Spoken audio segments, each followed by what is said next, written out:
Important geopolitical events जो आपको पता होने चाहिए। मार्च 20, 2025। दुनिया बहुत तेजी से बदल रही है और आज के geopolitical events global politics, economy और सिक्योरिटी का फ्यूचर बना रहे हैं। बढ़ते मिलिट्री टेंशन से लेकर इकोनॉमिक शिफ्ट्स तक, ये मार्च 20, 2025 के सबसे बड़े जियोपॉलिटिकल डेवलपमेंट्स हैं जो आपको जानने जरूरी हैं। यूके अपनी फॉरेन पॉलिसी में एक बोल्ड मूव कर रहा है। British foreign minister David Lammy ने इकोनॉमिक डिप्लोमेसी की तरफ शिफ्ट का अनाउंस किया है, जिसका एम है ग्लोबल बिजनेसेस के साथ टाई स्ट्रेंथन करना ताकि डोमेस्टिक ग्रोथ को बूस्ट किया जा सके। ये शिफ्ट यूके के इरादे को दिखाता है कि वो इंक्रीजिंगली अनसर्टेन वर्ल्ड में अपनी ग्लोबल इकोनॉमिक स्ट्रेटेजी को रीशेप करना चाहता है। इंडोनेशिया में एक कंट्रोवर्शियल नया लॉ गवर्नमेंट में मिलिट्री इन्फ्लुएंस को लेकर कंसर्न्स बढ़ा रहा है। पार्लियामेंट ने एक बिल पास किया है जिससे military personnel civilian positions hold कर सकते हैं। प्रेसिडेंट प्रबोवो सुबियांतो इस मूव को सपोर्ट करते हैं, जियोपॉलिटिकल थ्रेट्स का हवाला देते हुए। क्रिटिक्स को डर है कि यह डेमोक्रेसी को अंडरमाइन कर सकता है। फाइनेंशियल वर्ल्ड में बैंक ऑफ इंग्लैंड ने इंटरेस्ट रेट्स को 4.5% पर स्टेडी रखा है, despite expectations of a possible cut. Inflation एक मेजर कंसर्न बनी हुई है, जिसकी वजह से अर्ली रेट रिडक्शंस नहीं हो पा रहे हैं। एक्सपर्ट्स प्रेडिक्ट करते हैं कि रेट्स अगस्त तक ड्रॉप नहीं होंगे।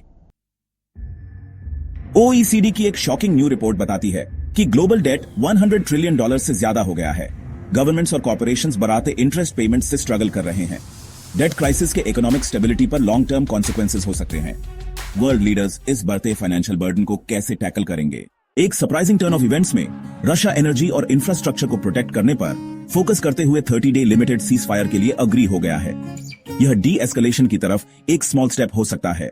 यूके में एक हाई लेवल नेटो मीटिंग के बाद क्रेमलिन ने यूरोप पर मिलिट्री एक्सपेंशन को प्रायोरिटाइज करने का आरोप लगाया है। वेस्टर्न नेशंस यूक्रेन को मिलिट्री एड बढ़ाने पर डिस्कस कर रहे हैं। यूएस ने Iran backed militants including the Houthis in Yemen के अगेंस्ट एयर स्ट्राइक्स लॉन्च किए हैं। ये strikes rising Middle Eastern tensions के रिस्पांस में हुए हैं।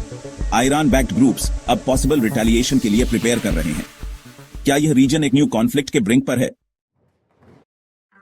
ग्लोबल स्टॉक मार्केट्स ने एक हिट लिया है क्योंकि सेंट्रल बैंक्स ग्रोइंग अनसर्टेनिटी की वार्निंग दे रहे हैं। इन्वेस्टर्स सेफर एसेट्स की तरफ शिफ्ट कर रहे हैं। ट्रेड टेंशंस और जियोपॉलिटिकल रिस्क्स वॉलेटिलिटी बढ़ा रहे हैं। आगे बढ़ते हुए ग्लोबल इकोनॉमी के लिए इसका क्या मतलब है? ऑनगोइंग यूएस रशिया नेगोशिएशंस में अनसर्टेनिटी को रिफ्लेक्ट करते हुए रीसेंट सर्च के बाद रशियन रूबल वीकन हो गया है। मॉस्को और वॉशिंगटन के बीच टॉक्स अनप्रेडिक्टेबल बने हुए हैं। क्या रशिया की इकोनॉमी स्टेबलाइज होगी या आगे और टर्बुलेंस है? एक न्यू ट्रेंड इमर्ज हो रहा है। ग्लोबलाइजेशन दो ट्रैक्स में स्प्लिट हो रहा है। राइजिंग टैरिफ्स और ट्रेड बैरियर्स कंट्रीज को इकोनॉमिक अलायंसेस रीथिंक करने पर मजबूर कर रहे हैं।